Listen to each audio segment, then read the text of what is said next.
tardes, soy Yosimar Ospina, mi hija se llama Ana Sofía. Estoy al nombre de la guardería enseñándolos a aprender, de la señora Gladys. Vamos a cantar un diquito que son los sonidos de los animales. Vamos a aprender. ¿Sí? Mira, ve, esta vaina como que tenía... Dime mira. si tú sabes cómo hace el burro. Dime si tú sabes, dímelo. ¿Cómo hace el burro? Ah, ah. Tiene una ronquera sola ahí. Vamos a jugar a los animales. Vamos a jugar tú y yo. Dime si tú sabes cómo hace el gato. Vamos a escucharlo tú y yo. ¿Cómo es el gato? ¡Miau! ¿Cómo es el gato? Dame el gato.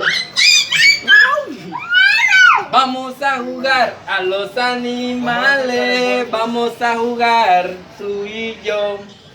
Dime si tú sabes cómo hace el perro. Vamos a escucharlo tú y yo. ¿Cómo hace el perro? ¡Wow, wow, wow!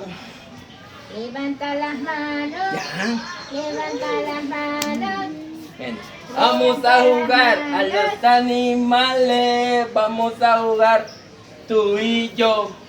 Dime si tú sabes cómo hace el gallo. Vamos a escucharlo tú y yo. ¿Cómo hace el gallo? ¡Cucurucú! Este gallo casi le arranca la cabeza al otro. Vamos a jugar a los animales. Vamos a jugar tú y yo. Mira para allá. ¡Chari! Pero no está grabándolos a nosotros. Vamos a escuchar a los animales. Vamos a escucharlo tú y yo. ¿Cómo hace el elefante?